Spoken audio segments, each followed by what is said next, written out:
your, get this started right. Okay, now this is a new experience for me as well. Mr. Remmel just recently updated the slideshows. I quickly reviewed them yesterday, and there's a lot of new stuff in there that I hadn't seen before. How many of you are engineers? Quite a few. Okay. So it used to be in the old program, I used to tell all the engineers to sit in the back and hit the I believe button. Okay? Because the old syllabus stuff had a whole bunch of stuff that was just flat wrong for aerodynamics. Okay? But this is not a course for engineers. Okay? Engineers are the ones that generally have the worst problem on the exam because they overthink the questions. Okay? This is aerodynamics for underwater basket weavers. Okay? All you got to do is read and be able to regurgitate. Okay? That's whatever you're seeing here, whatever in your courseware, that's what's going to be on the exam. Okay? So if you see something here that you disagree with, hit the I believe button and press on. Okay? Now, Mr. Remmel has updated a lot of this. He is an aero engineer, and so he's corrected pretty much everything that was wrong in the course. So, we already did roll call. Everybody, I believe, is opted. From what I can see, I didn't check the 2208 class. I'll have to add those in. I've already given you my background, and the objective is pass the test, right? There are several things in this course that will show up later as far as your training is concerned. Some things that you need to remember for later. A lot of this stuff is just to get you educated as to how airplanes fly. Okay? Practical information is stuff is what you'll use the rest of your flying career. The test is 47 questions, multiple choice. Has anybody in here failed a test yet? One. Okay. Yes, sir. So, two? Okay. So you guys are perfectly aware by now that a further test failure winds up in a CR. That's one of the bad things about our current syllabus. It used to take 3. Now it only takes 2 test failures to wind up in a command and review. So make sure you study, keep up with this. Definitions. Yes. For the formulas, do you want us to memorize formulas or just know how to use them? Basically, there's only a couple of formulas that you might want to memorize, okay? There's no requirement to memorize any formulas, but there's a few in here that if you memorize them, then you'll be able to figure some things out, and we'll be covering that, okay? Definitions are extremely important. Probably 80% of the exam is just knowing what definitions are. What the terms would actually mean, okay? So there's no calculations, there's no math involved, okay? And additional materials to study, you guys have the study guide in the box, right? Everybody know how to get to the box? If you don't, you need to talk to somebody who will teach you how to get there. Can we confirm that it's the February 2016 JPATS? That I don't know for sure, but I can find out. I just want one more person to say it is. Yeah, that's been our big grief is that Aero has been a total. Shit show. Thank you, yeah. It's been a total what? It's been a mess in terms of what we're trying. We've been given confusing guidance on what to actually study. Mm-hmm. There is a student guide, which is what Rob has right there from 2016. And then there's a separate course guide that says, do not study that. Do not look at the box CAIs. But yet the course, what he's looking at is pretty darn accurate to everything that we've seen thus far. Okay, so what I will do, Mr. Remmel, who did the slideshows, he's course prime. Okay. So I'll get with him and I'll let you know what it is you should actually avoid and what you should study. Okay? Thank you, sir. There is a glossary. It says via airdrop. I don't know how to do airdrop. I guess you guys are tech savvy, hopefully, and know how to do airdrop. And there is a practice test. Mr. Remmel told me there was some in here, but I couldn't find any, so I'm going to have to get with him. And we'll pass out a practice test tomorrow. The exam is Friday. Review is tomorrow. So I will not be giving the exam because I'm gonna be in Oklahoma City all Friday. So somebody else will be, and I think it's probably gonna be Mr. Gallagher. Anybody run into Mr. Gallagher? So, yeah, okay. So he's probably gonna be administering the test, but I'll be taking you through all the basic, slideshows. All right.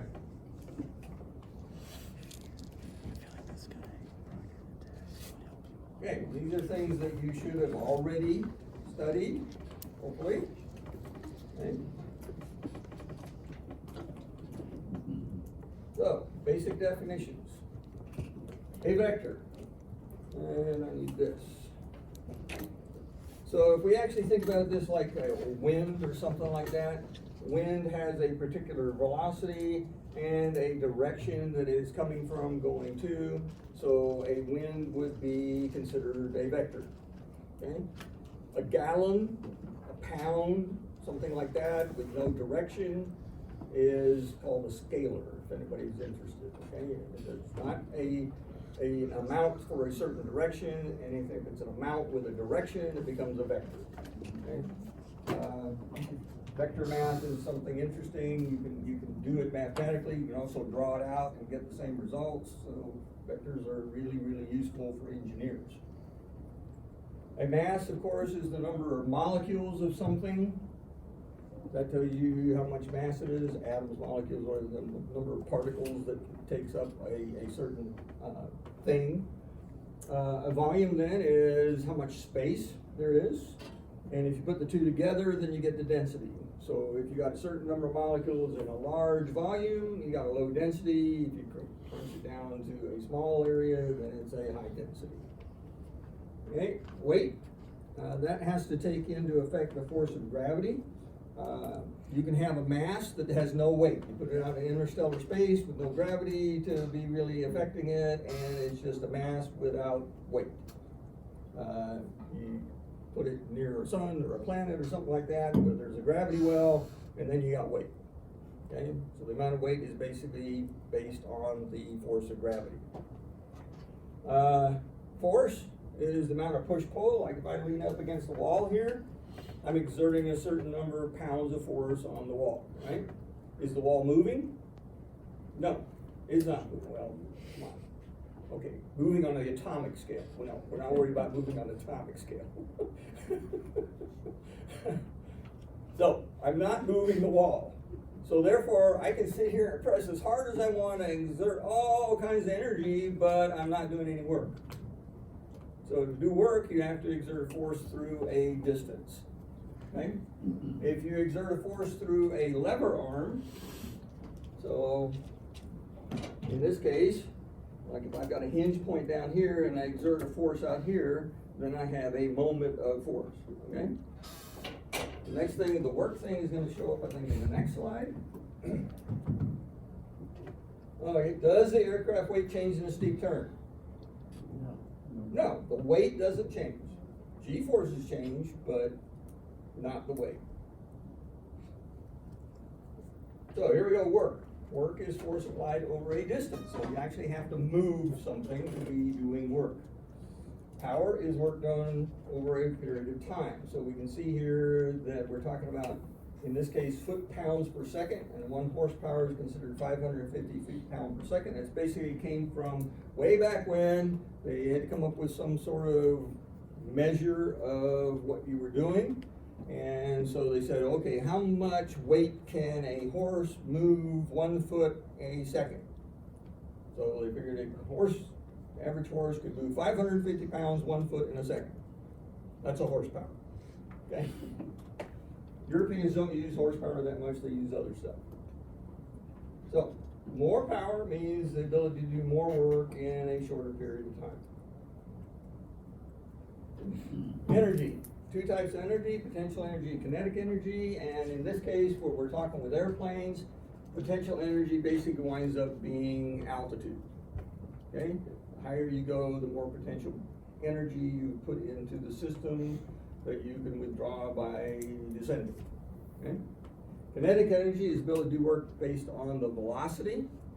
This is why meteor impacts and stuff do so much damage, because you can see the formula here has got a v squared in it. So double the velocity, double the kinetic energy, you get things moving 30,000 miles an hour, and they do a lot of damage when they hit something. Okay? Anybody know anything about like when the early space shuttle stuff where they actually hit a speck of paint or something like that and put a crater in the windscreen of the space shuttle? Yeah, just tiny little speck of paint. Because why? They're going about 20,000 miles an hour. Okay, total energy is the sum of potential and kinetic.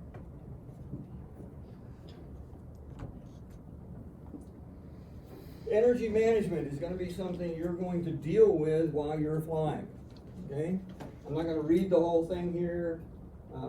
Basically, when you get around to start doing your maneuvers, you're going to have maneuvers that will gain energy while you're doing the maneuver. You're going to have energy losing maneuvers, and you're going to have to work out a profile to work around that to manage your MOA airspace. Okay? So like typically, like something we do in a sim all the time, we go out, we have a mission where you do power on stalls, trap stalls, slow flight. So that's normally the order you want to do it in, because the power on stalls are going to gain energy, you're going to get altitude, trap stalls, you're going to lose energy, and follow that with slow flight where it's kind of neutral. So you can work the airspace by managing the energy. Okay?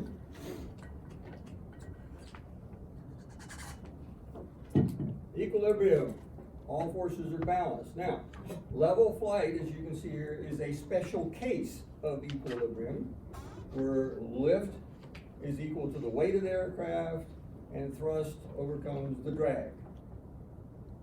Anytime you're in a constant airspeed, climb, descent, you're also at equilibrium. But then you have to start getting into the sines and cosines and everything of all the different vectors, and all of them balance out. Okay? You're not going to have to worry about doing that. You just need to know that equilibrium is when all the forces are balanced. Okay? Anytime they're not balanced, you're going to change speed or altitude. It's my buddy, Scam Likely.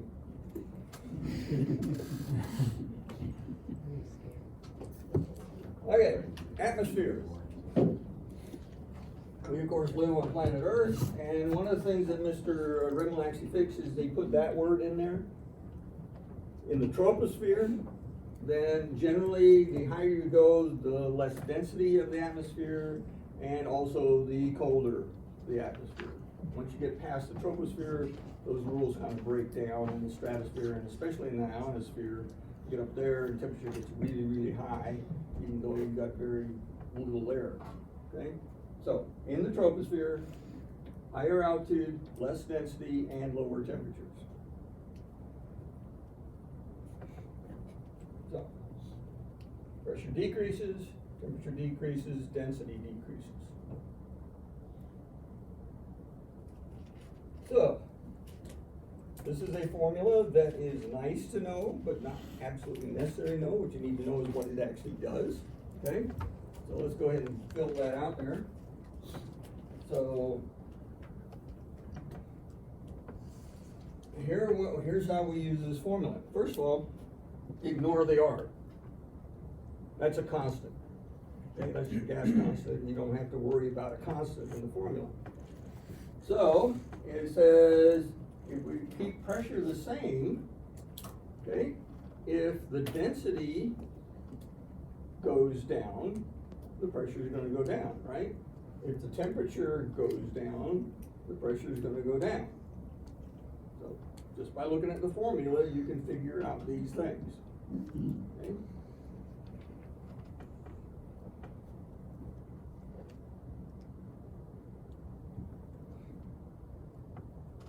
We're open early. Okay?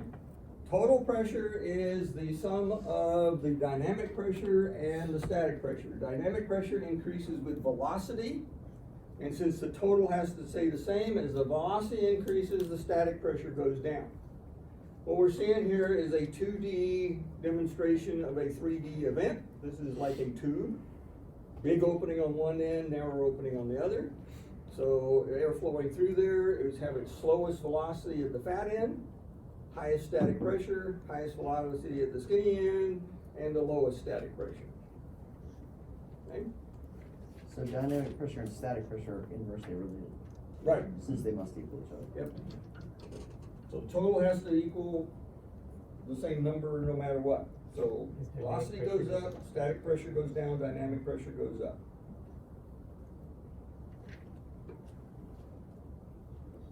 So in this case, we're seeing as it narrows down, velocity at point C goes up.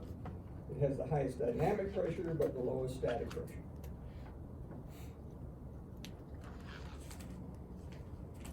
Okay. Now, what we're given here is an example. Okay, summer day, this is basically Vance. Okay, we're about 1,307 feet, I think is the official field elevation, so we're saying 1,300 feet. And for this particular day, we got a high pressure over the area, 3032, which we consider a high pressure.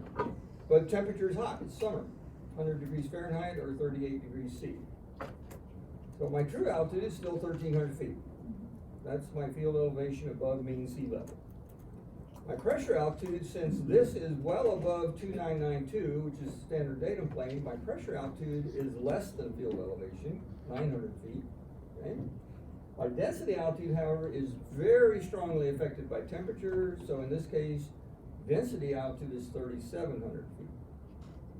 So it's really not uncommon here in the summertime, if we've got like 100 to 105 degree temperature, it's not unusual to also be in a low pressure zone where you might have 2972 or something like that, and have over 5,000 foot density altitude.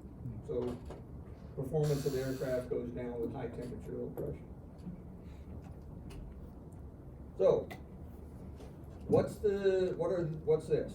Indicated, calibrated, equivalent. Okay, so what is the difference between indicated and calibrated? What do we adjust for? Louder? Position error, or sometimes called installation error. So, calibrated is almost always a little higher than indicated. Okay? In the tweet, we never worried about it. The tweet's pitot tube was sticking out in front of the airplane in basically undisturbed air. So we never had more than 0.8 knots difference between indicated and calibrated, we just ignored it. Your pitot tubes are where? Under the wing. So you're gonna have accelerated airflow around the wing, so you're gonna have a difference between indicated and calibrated. Typically in our plane, it's about 3 or 4 knots. Okay? And here we can see right in the middle, between 3 and 4 knots at, well, they got about 180 knots, 190 knots there. And there's our line coming over, about 3.5. So most of the time, if you can see here, your speeds are generally gonna be between about 110, and that would be just under 3. And somewhere maybe 270 would be up in height, and that'd be coming close to 4. So generally 3 to 4 knots is what you see. Okay, what do we adjust for calibrated to equivalent? Compressibility. Okay? And there's a chart for compressibility. Now, at low altitudes and low speeds, compressibility is not a factor. It's always the number is 1. The higher you go and the faster you go, the more compressibility factor you have. So, like we had the whiz wheels, which we don't have anymore. They have a little compressibility chart on the back of the whiz wheel. Okay?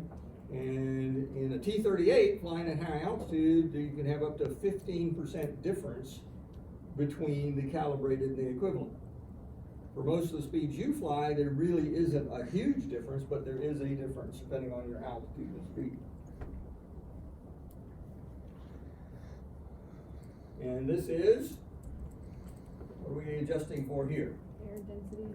The density altitude, right? So that's pressure, altitude versus temperature, so that's what we're adjusting for.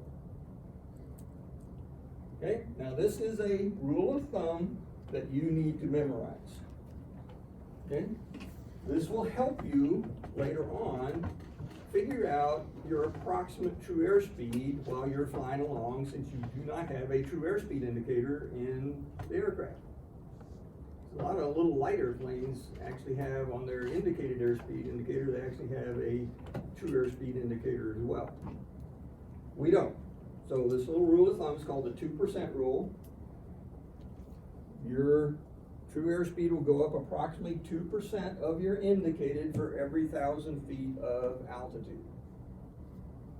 And in this case, we typically climb 140, 160, just call it 150, so 3 knots per 1,000 feet would be a typical rule of thumb. Okay?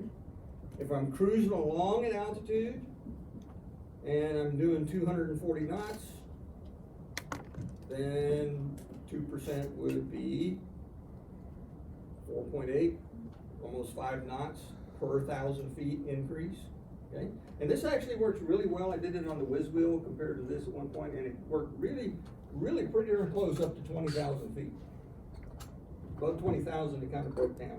But up to 20,000 feet, which is the range you're going to be flying in almost every day, it works pretty darn well. And what are we just for here? Wind. So anything that gives us a tailwind will increase our ground speed. Headwinds, of course, decrease our ground speed. Mach number. Our true airspeed divided by the local speed of sound. You can see here in this chart. So a lower temperature lowers the speed of sound. So generally speaking, with altitude, the higher you go, the temperature goes down, so the speed of sound actually decreases with altitude. Okay? And we can see here at 20 degrees, which is warm, it's 667 knots. At minus 40, which is what you might see at a high altitude, 595. Okay?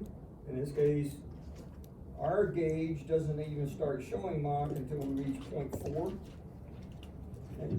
So a lot of times your Mach indicator is not even going to read anything while you're flying.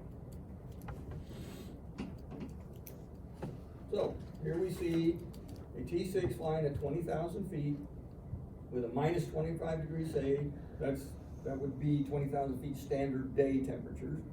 You don't have any temperature deviation. And a 20 knot tailwind. So we've got a 3 knot difference for installation error. The equivalent, because we're at high altitude, now drops by 2. Okay. And the density altitude, he says in this case, was 53% of sea level. So that jumps the true airspeed up considerably. Now let's say we're flying along, it says indicated is 180. So 2% of 180 would be 3.6, okay? Multiplied by 20. How close do we get to 248? Somebody doing the math? Somebody's got a calculator? 252, I think. Pardon? I think it's 252. Okay. So you can see that 2% rule got you within about 4 knots of what the actual true airspeed is. So it works pretty well. And then with the tailwind, we jump up 20 knots for our ground speed. Winds are something that are really going to be in effect for you guys because you're going to be flying in the wintertime. And around here, it's not that uncommon in the wintertime that the jet stream drops down over Oklahoma. And flying in the high MOAs sometimes in the wintertime, you'll see 80 to 100 knots of wind speed. So you can fly backwards and slow fly. But it really affects things like intercepting an arc or intercepting a radial or something like that because you have to compensate for that wind. It also makes it harder to stay in your area. You have to be working upwind most of the time. Okay, airfoils.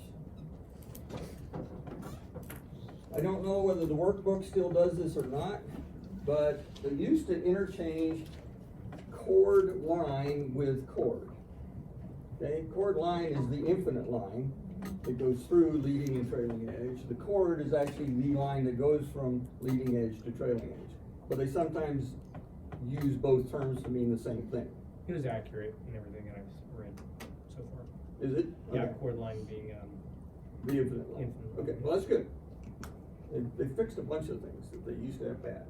Okay, so the mean camber line then is the line that is equidistant between the upper and lower surface of the wing. So what we see here is we have a positive cambered airfoil. So if the mean camber line is above the chord, it's positive camber. If it's below the chord, it's negative camber.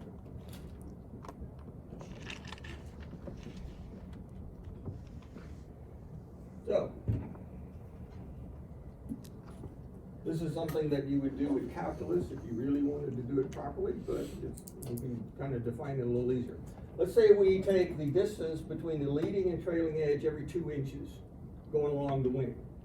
We add all those up and divide them by the number of lines we did, we get the average chord. Okay?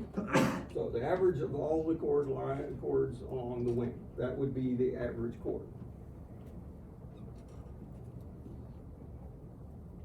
So if we take that and we multiply it by the wingspan, we get what? The surface area of the wing. Right? Some airplanes, this can get really complex. Like I'm sure the F-22 is probably pretty complex math for that. Wingspan divided by average chord gives me what? How many Academy guys we got?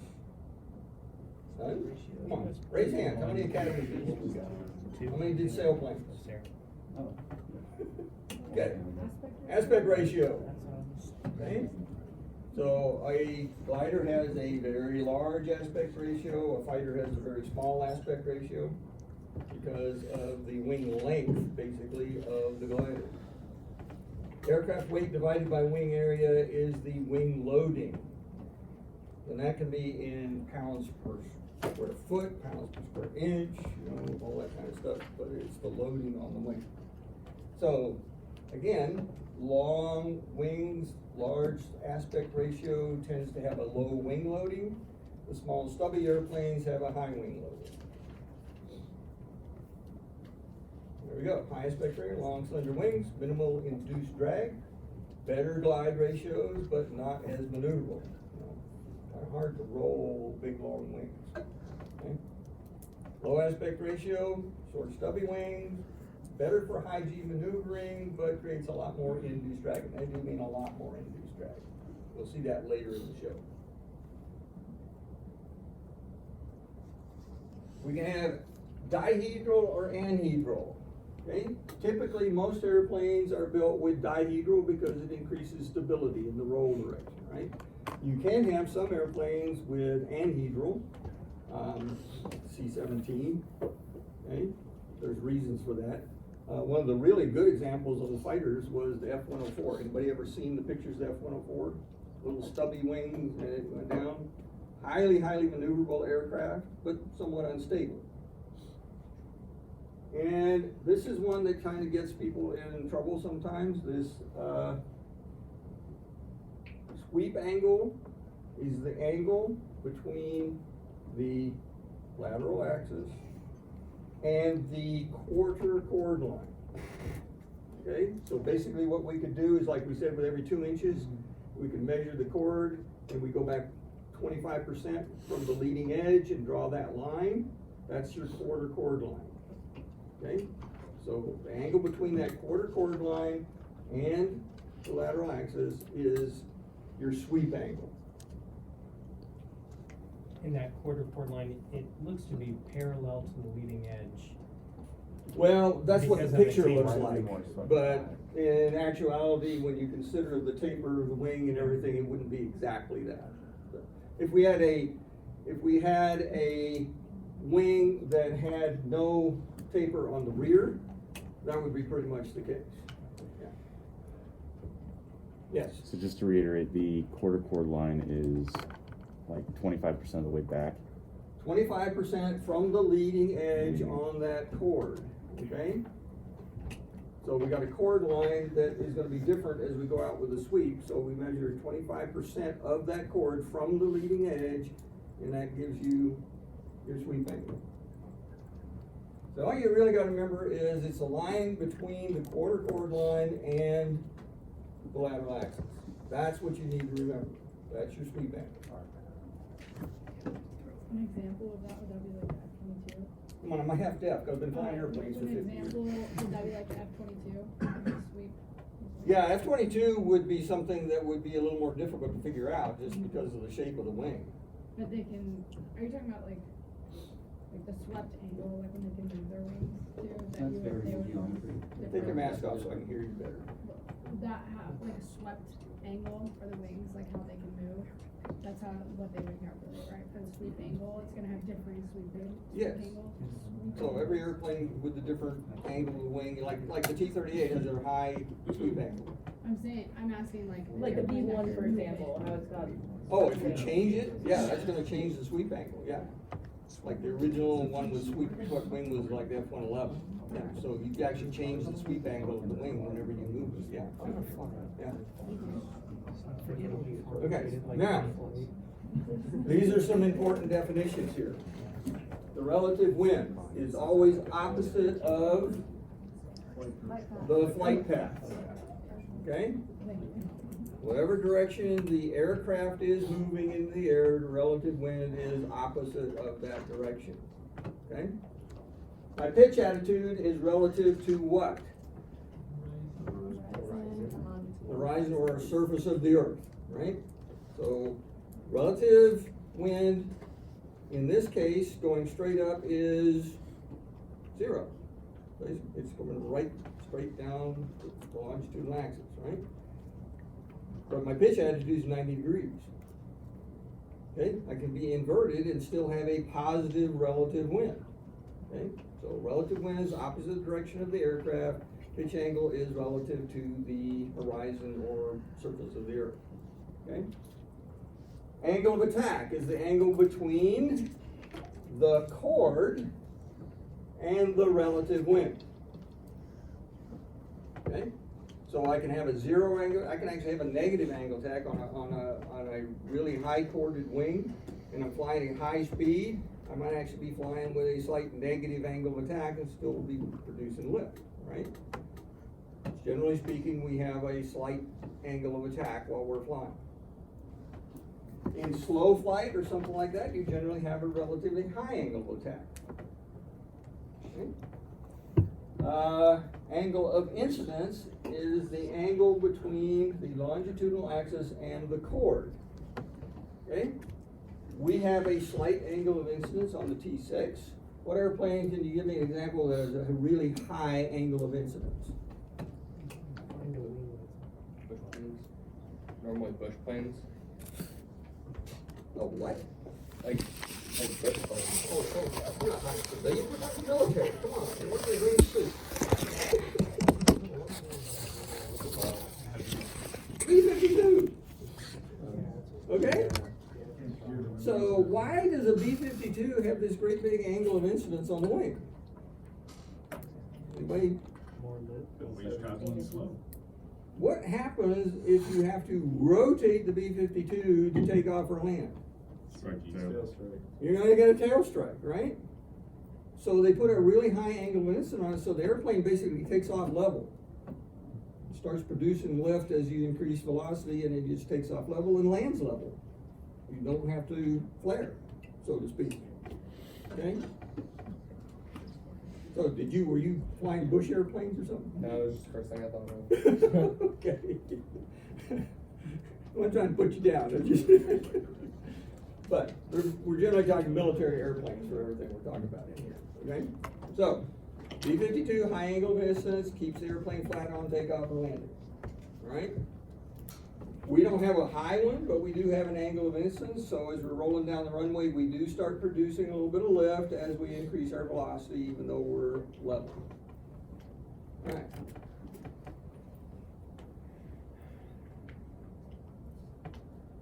Chordwise flow is parallel or perpendicular to the leading edge. Perpendicular. This used to get a lot of students for some reason on the exam. Evidently, they didn't learn parallel versus perpendicular in math class. Okay, so they had a lot of trouble figuring out, and they sometimes in the test questions, they said 90 degrees to the leading edge. Well, 90 degrees to the leading edge is perpendicular, right? Okay, right angle. Span-wise flow is parallel. Which one actually creates lift? Yeah, chord-wise flow gives you lift. We're gonna see this show up again later when we start talking about wake turbulence and stuff. Center of gravity, this is one of those things where you kinda have to hit the I believe button.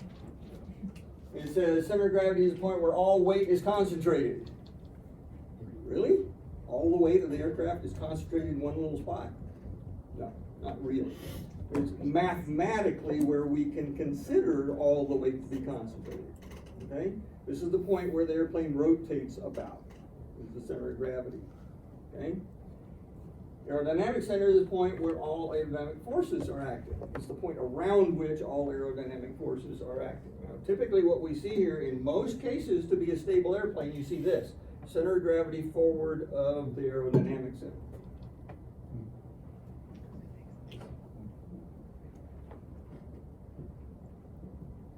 Okay, you gotta know your axes.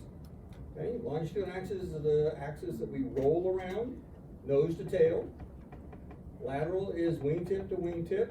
It's what we pitch around. Yaw axis goes up and down through the middle of the airplane, and it's what we yaw around. Basic definition, just gonna know that. So let's say we're talking about the aerodynamic center versus the CG. What if we move the CG really far forward on the airplane? What happens? It's gonna want to pitch down. If you put this too far forward, you can wind up with insufficient elevator in order to keep the nose of the aircraft up. This is one of the big players in really big airplanes with lots of fuel tanks. You always have to manage your fuel to manage the CG movement in the aircraft. And you also manage it, like in the tank, we also had to make sure we burn center body fuel before wing fuel. If you empty the wings with this, all the fuel in the center, you break the wings. Okay? So in this case, too far forward, you may not have sufficient elevator to keep the nose of the aircraft up.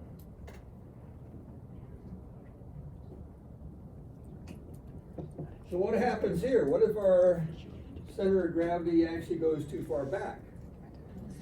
It's gonna want to pitch up, right? Now, if you can get it really unstable, if you get the CG behind the aerodynamic center, if you put in a pitch change, it's going to accelerate in that direction, right?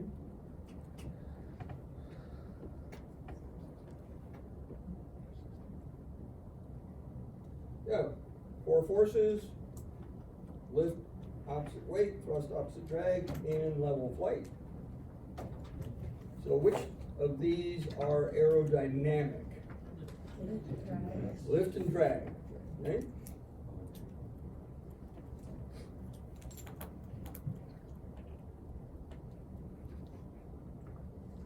And here is a formula that you might want to kind of know. Lift is equal to 1/2 rho v squared SCL. This is surface area. This is your coefficient of lift, okay? Rho is gonna base on altitude primarily, that's your air density. So that's not something you can affect, right? You can't affect the 1/2. Can we change our velocity? Yes. Can we change our surface area? Yes. Not on this airplane. Okay? Some airplanes, yes, but not on this airplane.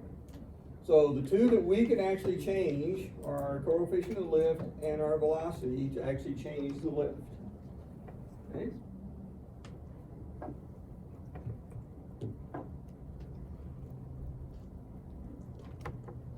So how do I change my coefficient of lift? Flaps. Say it again. Flaps. Flaps, okay? Yeah, I can change the shape of my wing, right? So that will change the coefficient of lift of the wing. What else can I do? Change my angle of attack, which also changes the coefficient of lift. okay? So in changing the shape, we go from a airplane that is more symmetrical to a more positive camber if we lower flaps, right? So that moves the curve up and to the left. A symmetrical wing, like the T-38, has a fairly flat curve, okay? So we're moving, if we lower flaps, we move it up to the left, okay?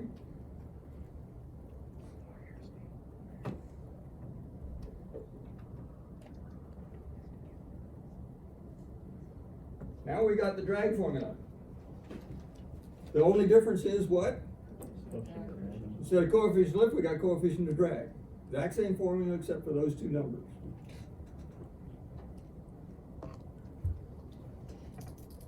So, what are our two components of total drag? So we have induced drag and parasite drag. Parasite drag is made up of three components, right? We have form, friction, and interference. What causes induced drag? Lift, production of lift. Without lift, you don't see induced drag.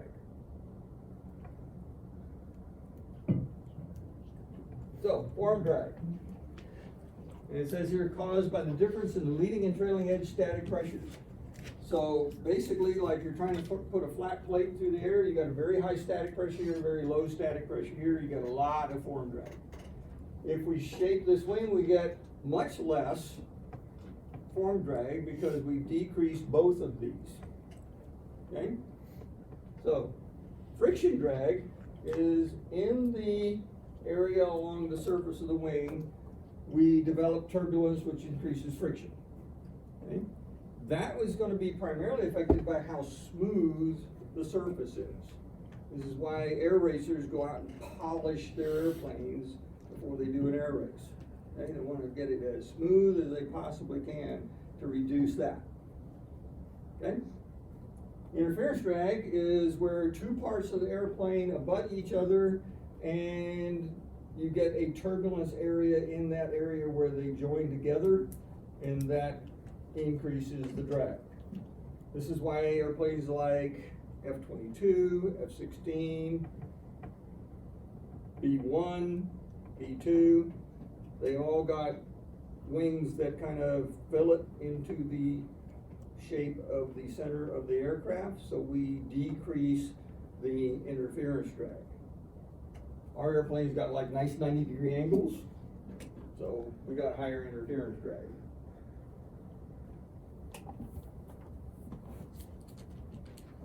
So, parasite drag is directly related to the velocity of the aircraft.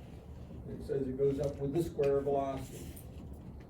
Most formulas that have velocity in them have squares of velocity. Okay, so this is our parasite drag. Form, friction, interference goes up dramatically with velocity. Okay, induced drag. If we have a high coefficient of lift, we're going to have more induced drag. Okay? Basically, I didn't see a slide in here that actually looks at this per se, but let's create a wing here. So, when we're producing lift, and generally speaking, the lift is not exactly vertical, right? And actually, because of the effects of the swirls off the wingtip and everything, the downdraft there, it creates a lift vector that is actually tipped backwards. So this right here is your induced drag. Okay? It's lift working towards the rear. Okay, to give you a formula, I would not recommend memorizing this formula. Okay, it says if you like equation, this is the coefficient of induced drag, that's drag induced, equals coefficient of lift squared over pi E AR. So AR is the aspect ratio, E is a wing efficiency factor. That depends on the actual shape of the wing. which the engineers always get into with all their different type of wing shapes and everything. You've got different wing efficiency factors, okay? So, high aspect ratio, we already said will reduce your induced drag.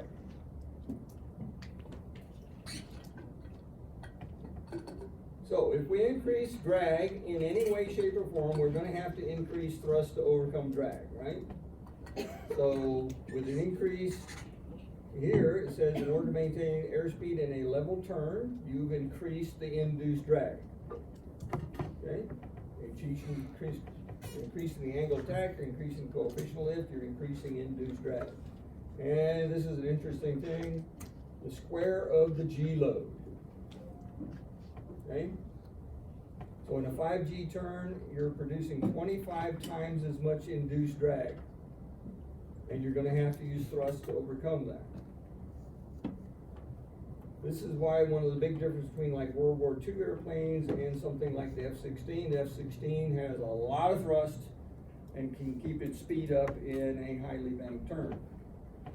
Most of the combat in World War II airplanes, they didn't have that much thrust, and so they were always losing altitude when they were doing steep turns and everything in air combat.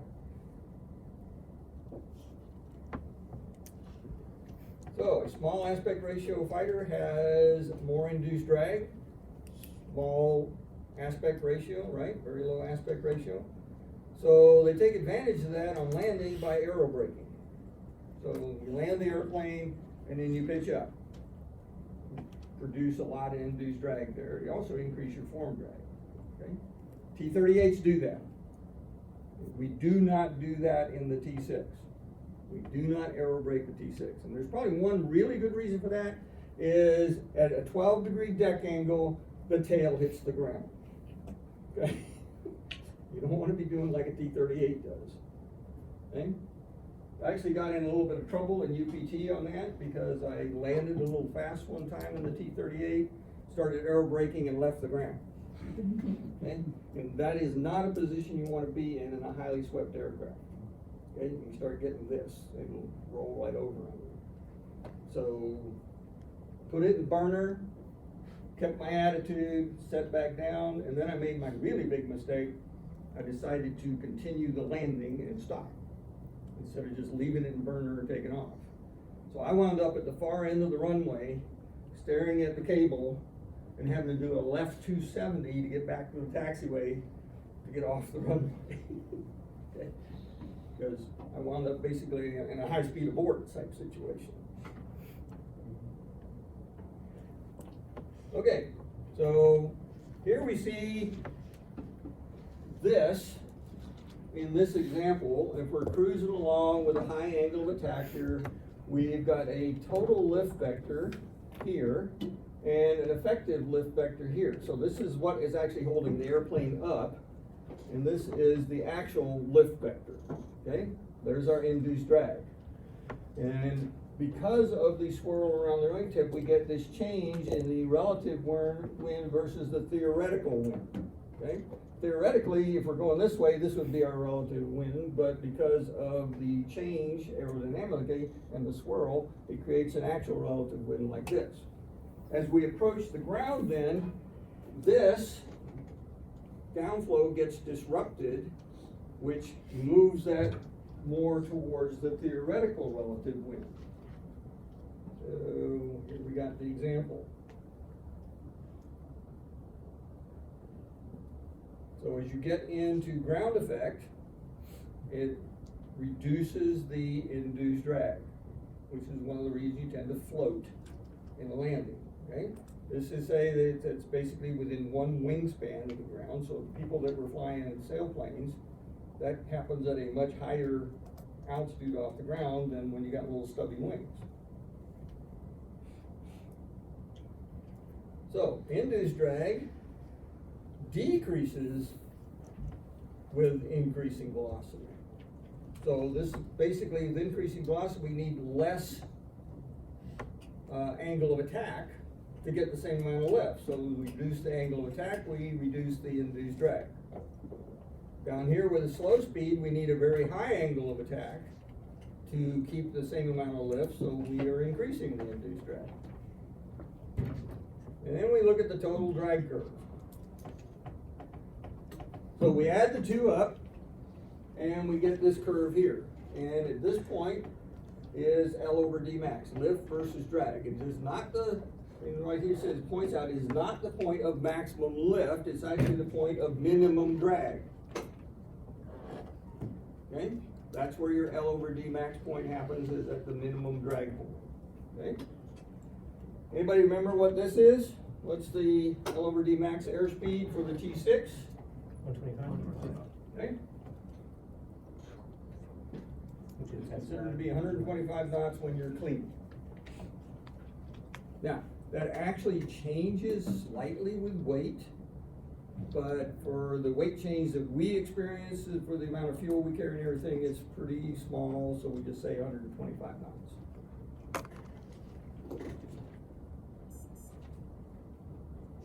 So what is engine output called? Shaft horsepower. Okay? Propeller output? Thrust. So we divide what into what to get our efficiency? Thrust into shaft. No. The other way around. Shaft into thrust. Divide shaft horsepower into thrust. Thrust horsepower is always less than shaft horsepower, so efficiency cannot be more than 1.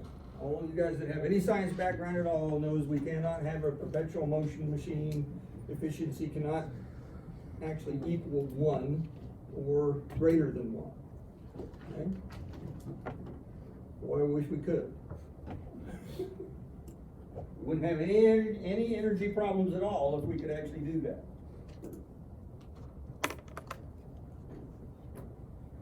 So, thrust available and power available are related to thrust. Thrust required and power required are related to drag. Okay? So, the engine put out a certain amount of power, and the amount of power we put regulates how much thrust we can generate. Okay? So, that's based on the engine. Okay? That's how much thrust we can get. Requirement is based on what am I trying to overcome to move the airplane, which is the drag.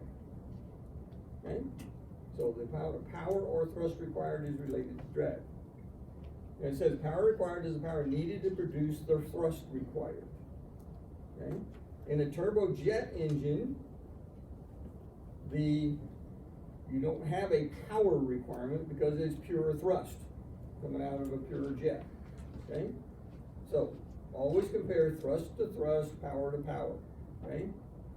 Thrust excess equals thrust available minus thrust required. Power excess is power available minus power required. Okay? Don't try to mix the two. And here's some curves, okay?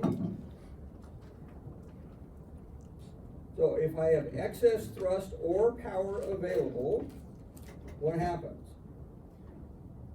Acceleration. Acceleration or change in altitude, right?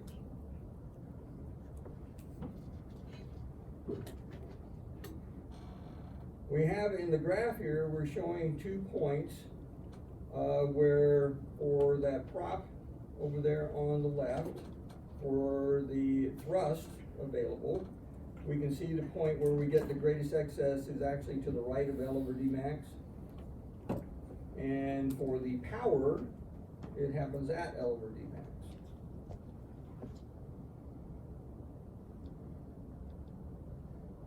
So we see the curve changes because you have to draw this tangent line here to the curve. So this is the point actually right here where minimum power is required, yes?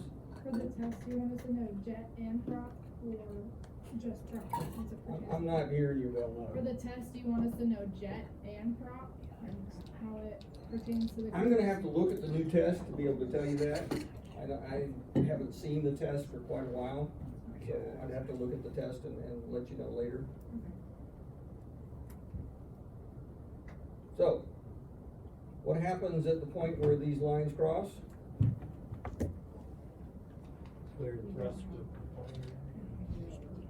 available. thrust required and thrust. So if I get to here, You're right. can I get to here?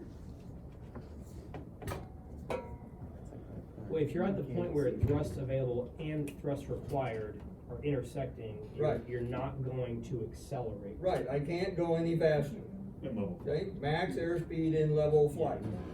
That's Okay, 257. the only way I can change my airspeed now is by using my potential energy to gain airspeed. Okay?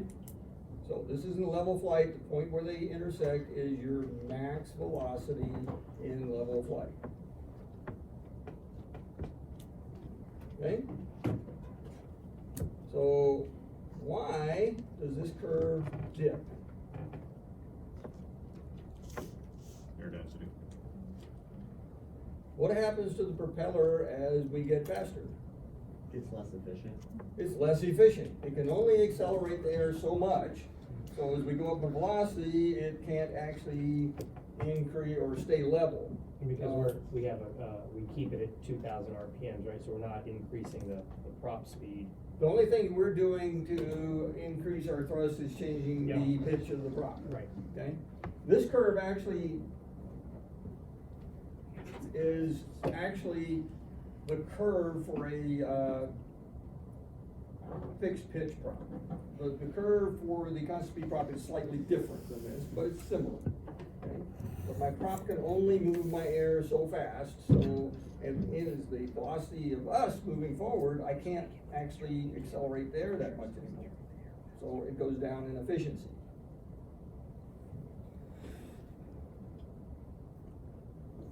Now, notice here, this is the power curve. This would be, just the thrust available. This is my power available curve, okay? The power available curve for a constant speed prop is actually flatter than one for a fixed pitch propeller, okay? So it's less efficient at high speed. And we're just gonna fill this out, so this class doesn't take too long. Okay. If I change the drag of the aircraft, that doesn't change how much power or thrust I can produce, right? But it does change how much I am required in order to maintain the same airspeed. So, thrust available, power available does not change with extending the landing gear, but it does increase how much I actually need. Parasite drag. Advancing the PCL, that changes my thrust and power available, they increase, but it doesn't change how much I'm required. So if I do this and I haven't added drag or anything, I'm gonna accelerate, right? So more thrust. Increased weight, again, doesn't change how much power or anything I can generate, but it does increase how much I need for induced drag.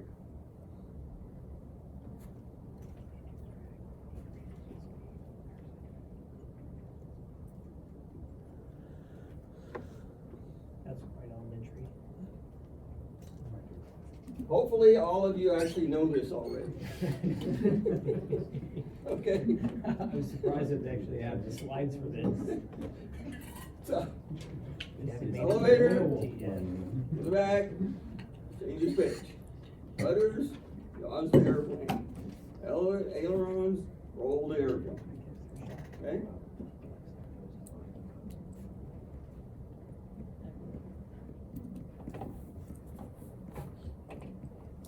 So, we already kind of been on this already. The lowering the flaps changes the camber. Sometimes the area, not in our airplane, but sometimes the area, okay? So increasing lift and drag, okay? That's why the curve's going up and to the left, okay? For us, going to takeoff flaps, okay? Which increases lift considerably with a minimal increase in drag. Down to landing or 100% flaps, mostly increases drag with a little bit increase in lift. Okay? Why would I want a whole bunch of extra drag without much increase in lift? You don't want to increase lift when you're landing. Okay, it allows me to come down maybe at a steeper angle. And, or like especially in the tweet situation, it allows me to keep my power up as I'm coming in for a landing. In the tweet, you never wanted to go below 50% RPM on a landing until you flared. If you were down at idle, coming down final, and you needed to go around, you're sitting there going, and you're waiting for the thrust. Because it took over 10 seconds from idle to useful thrust. You didn't get useful thrust in the airplane until 80% RPM. And it was a big steel compressor. Took a long time for it to spool up. Okay? So in that airplane in particular, the extra drag coming in for an approach allowed you to keep your power higher. They also put what's called thrust attenuators on the engine, so they had these little flaps that came out and the exhaust, so it actually killed some of the thrust, so that you could actually keep the power up for approaches. Now in your airplane, that's not really critical. You're going to be coming down final with 10 to 15% torque. Okay? But on a full flap landing, you'll probably be coming down between 20 and 30% torque. Okay?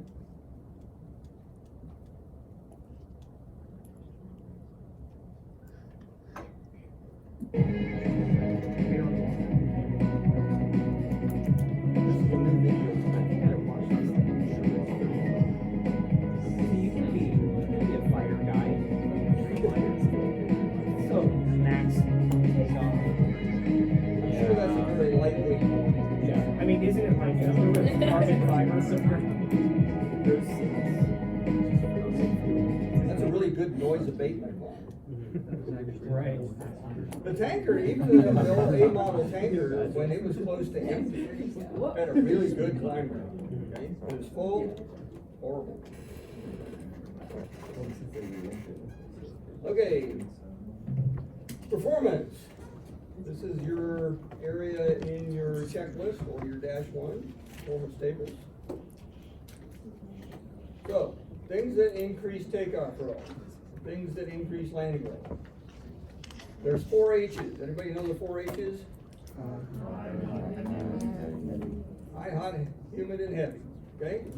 Now, we also have to add to that the possibility of a tailwind.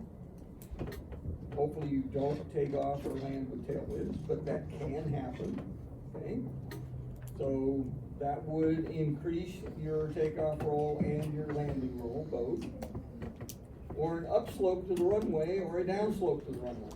This is one of the things we used to run into in the 135 at Guam. Guam's runway dips in the middle. I'll go both ways. Right. So basically in the old 135A, you had what's called S1 speed. It was one of the speeds you checked on takeoff. And we normally hit S1 speed about the middle of the dip. Okay? So we'd accelerate pretty good downhill, then we'd hit the dip and it'd be like S1, S1, Again. S1. And then we finally start picking up speed again going uphill. Okay? So yeah, it can really affect it. So what we see here is for landing distance. This formula is exactly the same for takeoff except for these factors right here. Okay? Rolling friction, drag, and thrust will be in the opposite direction for takeoff, the way they affect it. Okay? Our biggest factor here, of course, is weight. Okay? So, double my weight, quadruple the distance.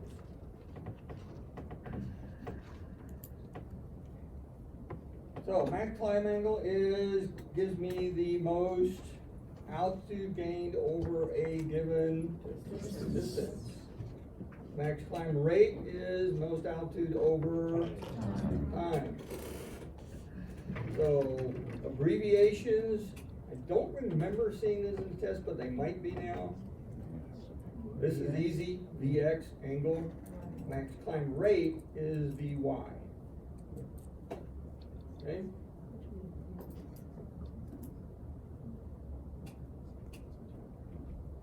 So So what's our max climb rate airspeed for the T6? 140 knots, okay? You need to know that, that's something you're gonna use when you're doing emergency landing patterns, because you're gonna want to get up to altitude as quickly as you can. So when you're climbing to high key or something, you normally do that at 140 knots, okay? What's the max climb angle airspeed? We're not We doing. don't fly. We're not doing We don't T6. fly.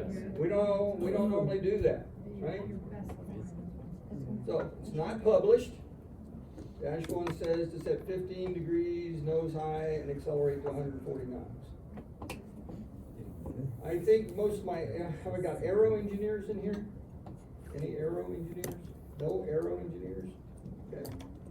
My understanding is that max climb angle is normally just about L over D max speed.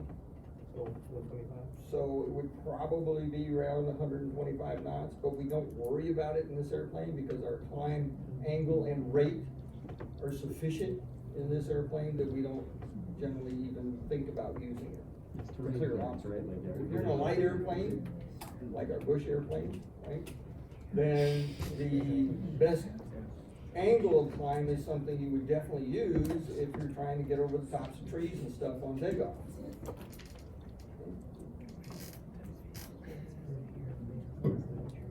So again, high, hot, humid, and heavy.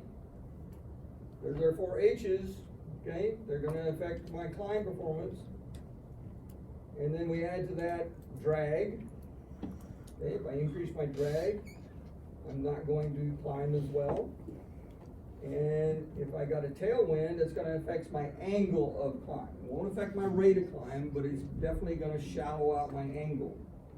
Okay? So if I had to take off with a tailwind, I got greater problems trying to clear trees or something. It's one of the reasons people don't take off with tailwinds, unless you absolutely have to. So what's max endurance? Maximum amount of time. Loitering. This is on a given amount of fuel, okay? Don't care what the given amount is, but for a given amount of fuel, max endurance is the amount of time I can stay on that fuel. Max range, how much distance I can get out of it. And long range cruise is a compromise, How far? okay? I get 99% of my max range, but I get there quicker. This is what you normally plan for going cross country. You use your 99%, you use your long range cruise charts, okay, to plan cross countries.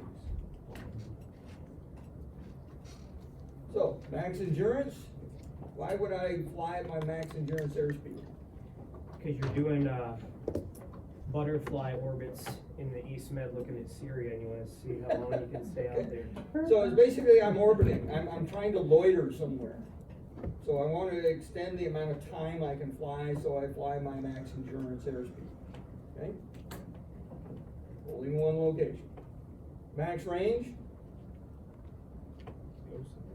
Fuel is a factor in getting somewhere. So I wanna go max range if I'm gonna be having to worry about how much fuel I'm gonna have to actually get there. I wanna extend my range. Long range cruise, like I said, is a compromise, generally done for cross-country planning. I get there quicker when I only lose 1% of my range.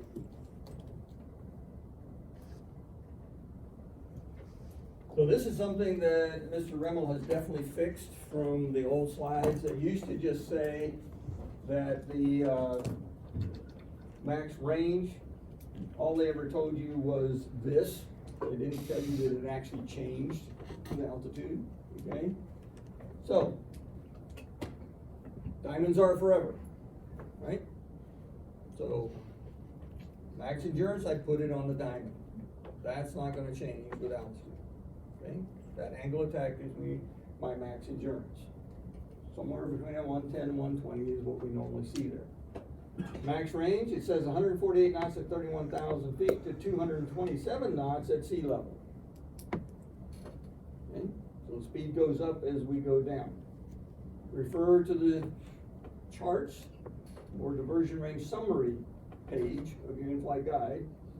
And it says 4.9 units only at 31,000 feet. This is one of the things they used to just say, well, put it there. But that doesn't work, except you have to go faster the lower you go, okay? Long range cruise, what we see here, at 31,000 feet, we're gaining, okay, 247 knots indicated at sea level, 165 here, and we can refer to these charts. You'll notice, if you compare max range versus long range cruise airspeeds, we're gaining about 20 knots and losing 1% of our range. Okay?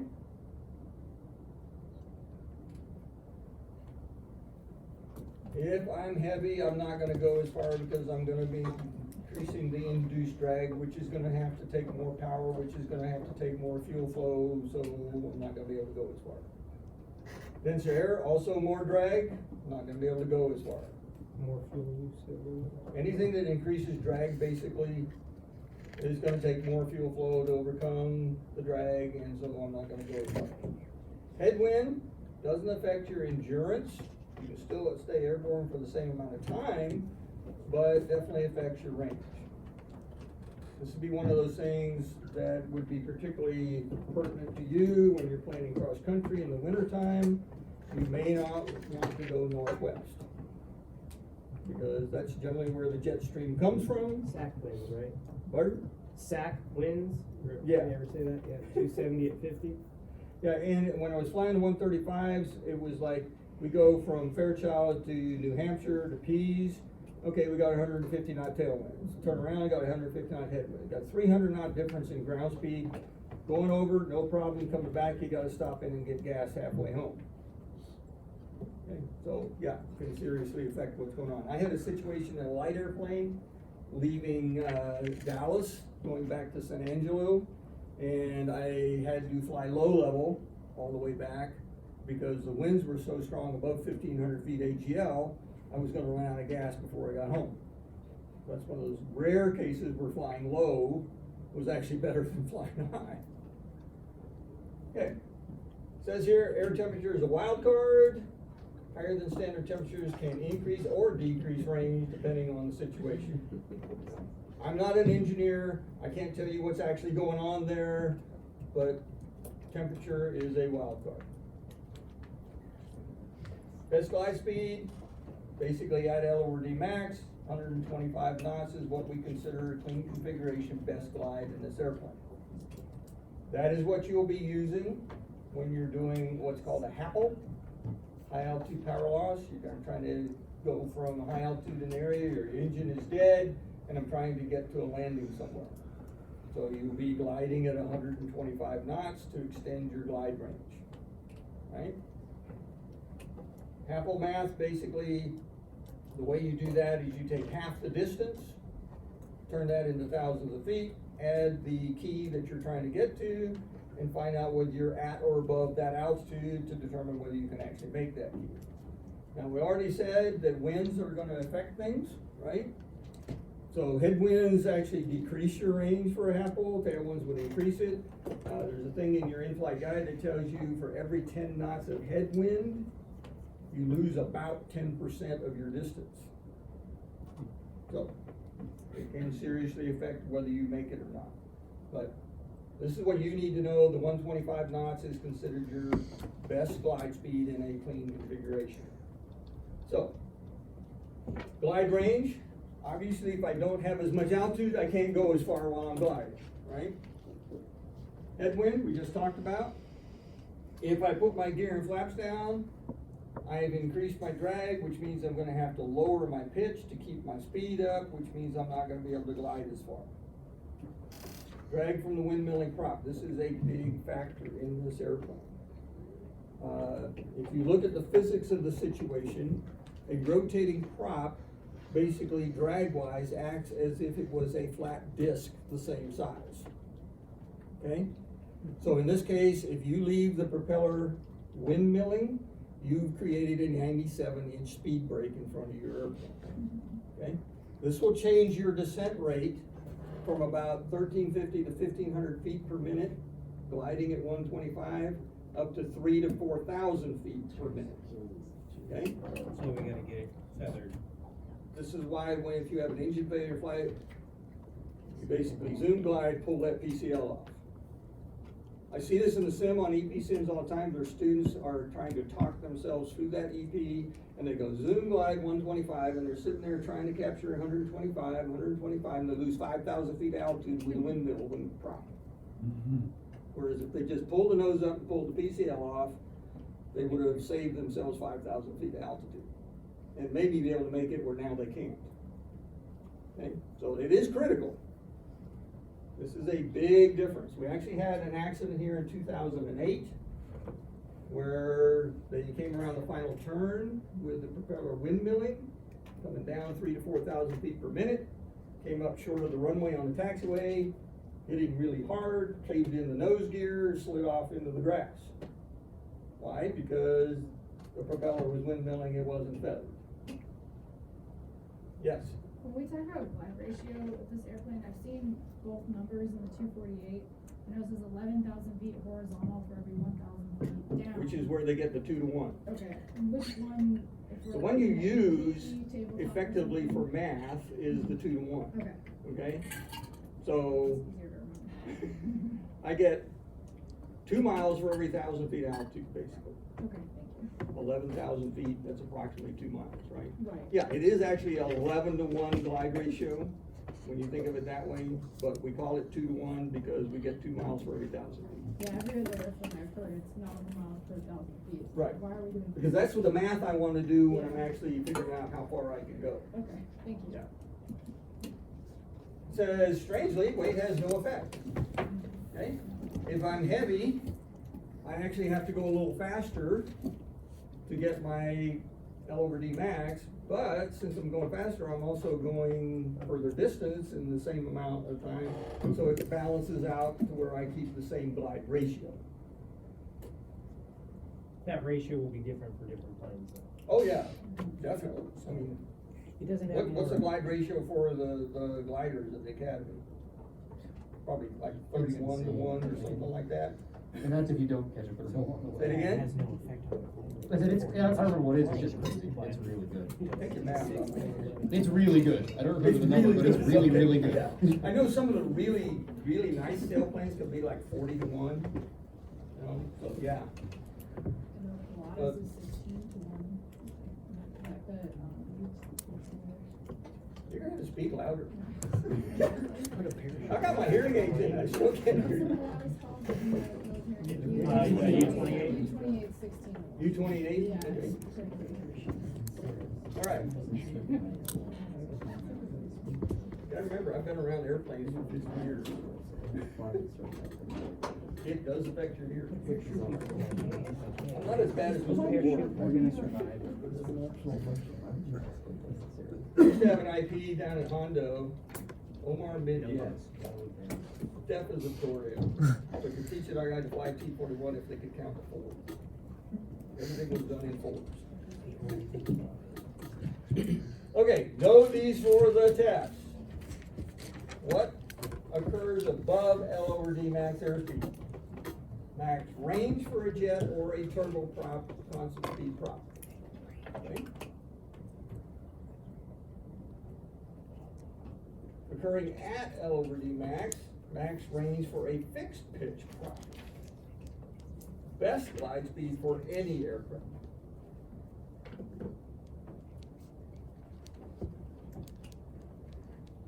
I'm really kind of surprised at you guys. Nobody's got their phone out taking pictures. We did it really fast while you were looking. Okay. We're working on memory aids now. Okay. Okay, below L over D max, max endurance for a prop airspeed, or prop aircraft, and power for any prop aircraft. That goes back to those 2 graphs we saw.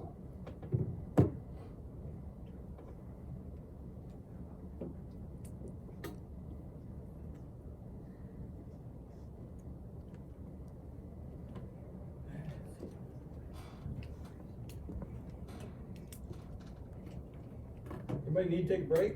What was that last one? Pee break? I hate to take a pee break. Okay. 5-minute break.